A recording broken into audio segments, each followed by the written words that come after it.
welcome to FAQ Friday, where we answer Saline County's most pressing questions of the week. Today I'm here with our Health Department Director, Jason Tiller. He's also our Health Officer. Happy Friday, Jason. Hey, happy Friday, Brenda. Yes, well, we are still wearing masks. And yes. When we talk about masks, we talk about health orders. Can you help us kind of decipher? That's one of the questions people have. Some counties are dropping one or not dropping the other. What's happening in Saline County? All right, and absolutely, because it can get a little confusing.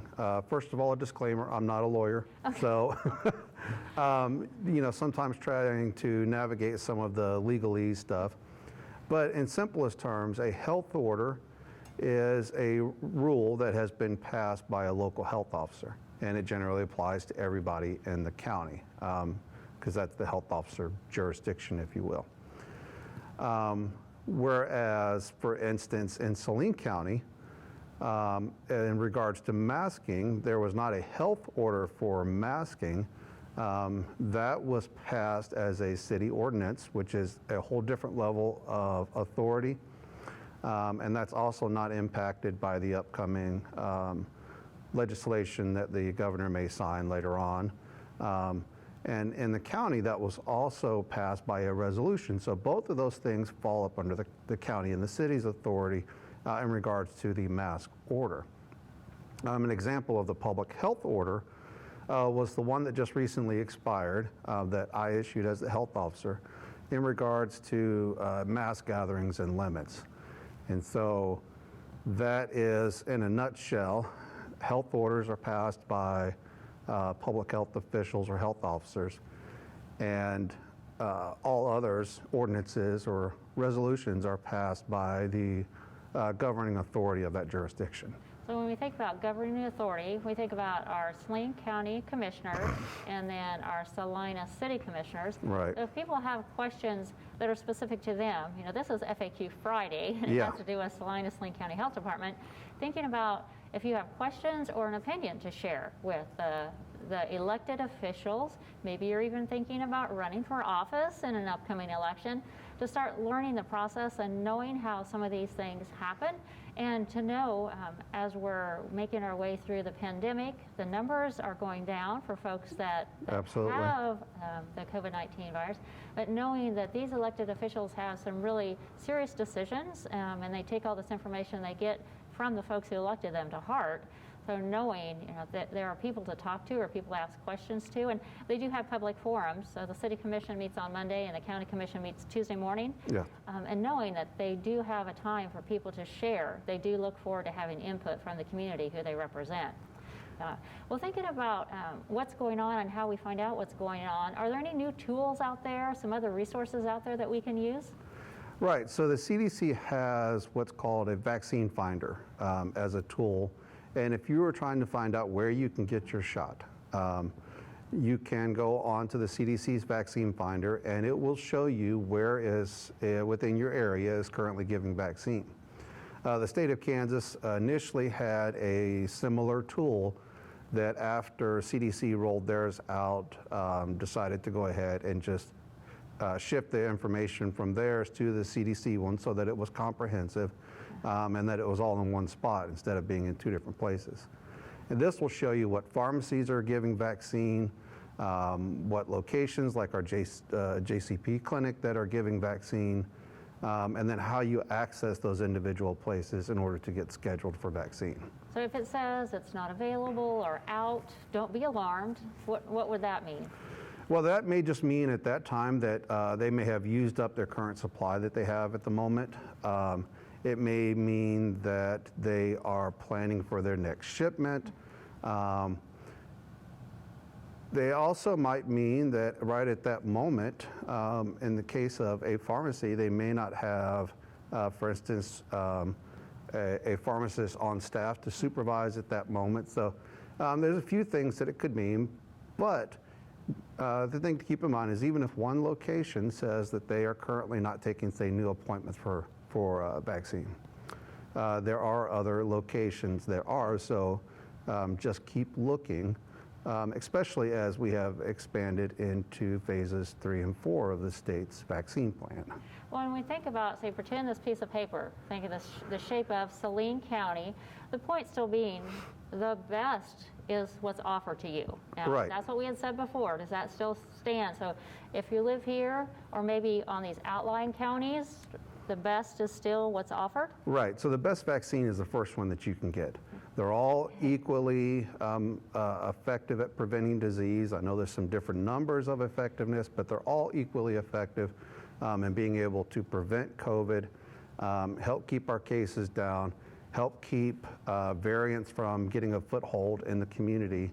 And so while some may want to wait for a specific type, the best type is what they can get now. So getting your vaccine now and thinking about which category, which phase am I in? Phase 1, phase 2, and then they're rolling out phase 3 and 4. And Right. there's some questions about what phase we're in and how to know when to register for those phases. Okay. Yeah, so the state moved into phase 3 and phase 4 on Monday.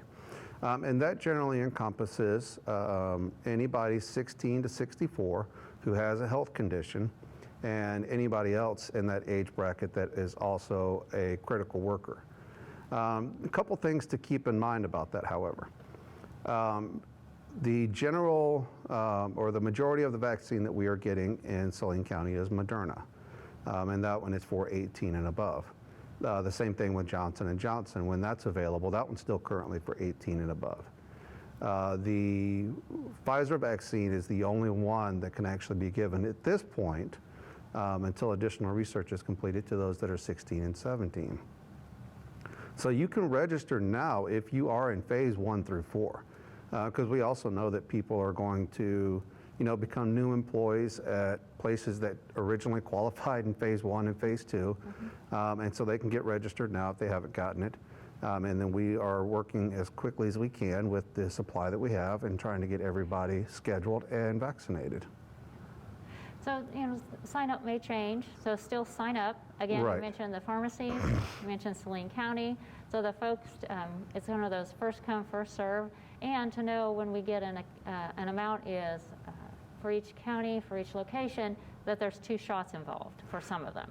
So to Right. plan ahead and to get your first shot at the same location, the second shot, to plan for that. Now, that was a question. Is that still true? Right, so if you come to, say, for instance, our JCP clinic and get your first shot, we will make your appointment for your second shot at the time that you get your first one, and so that you need to come back to that place. If you got your second shot somewhere else, say, for instance, out of state, and then you move to Solana area, we can help with trying to find a second dose. The challenge becomes is that the amount of doses that are sent for that second shot are supposed to match the amount of doses sent for the first shot, which also in theory means that they're already tagged for whoever it was that received the first dose in a sense. Yeah. So if they're spoken for, Right. you have to honor that. That's part of the system or the process. Right. In the event that somebody did, as I mentioned earlier, say for instance, came from out of state since they got their first shot and then they moved to Salina.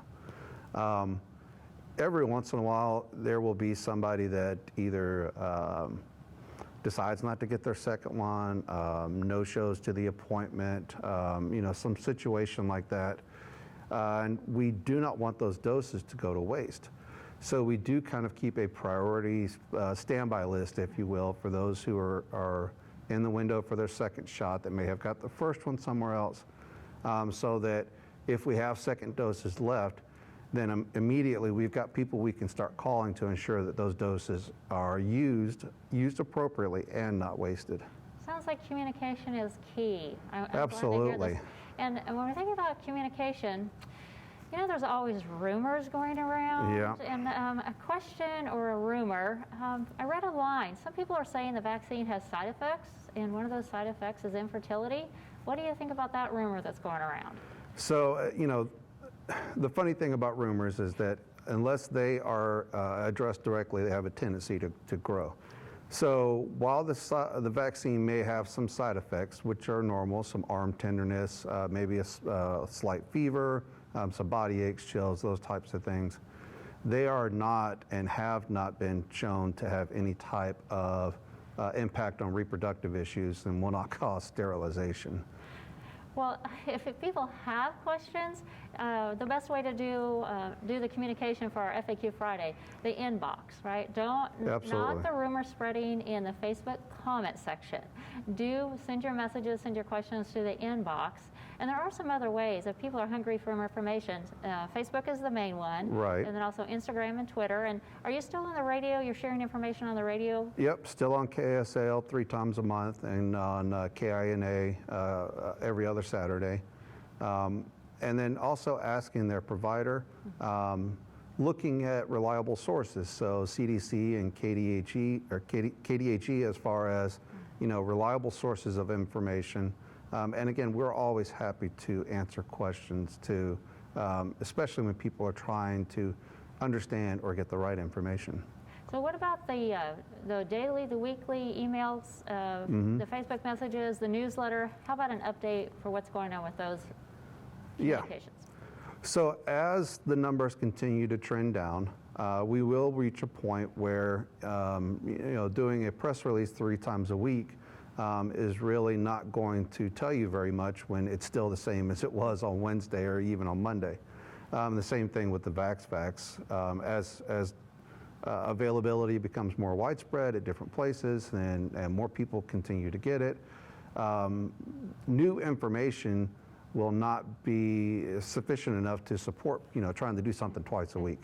So as we look forward a little bit further down the road, and more towards the end of April, the beginning of May, we will likely transition all of that to probably a once a week type newsletter that'll have a lot of the COVID updates in it, if there are any additional COVID updates. Because on the same token too, we don't want to waste people's time with unnecessary emails if we don't have anything that is new or changing to be able to tell them. Yeah. So, and with the change in the newsletter, how about, what's the name? What should people be watching for the newsletter that changes? So that is probably a really great question. So we were kind of kicking it around and we decided, you know what, we want to engage the public and get some feedback from them. So starting next week, we are going to be looking for you, the public, to name what our new newsletter in May is going to be. So if you have suggestions, please send them to the inbox, like the questions, and we will be looking at those. And we haven't set quite an end date on how long we're going to keep accepting these yet, but we want to know what you think about what that newsletter should be called. Well, I'm thinking of catchy, appropriate, something that speaks to not only the virus and the pandemic, but thinking about health and what represents Saline County when we think about Saline County and health.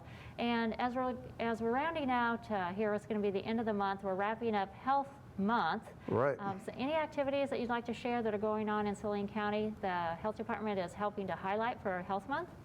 Well, for March is Nutrition Month, and so we don't necessarily have any activities, of course, because it's still a little too cold to put gardens in the ground and farmers markets and other things. But it is a great time though with spring to start thinking about that. We're coming out of the winter. For many of us, we may have that COVID-15, that we have put on, that we may want to start getting rid of.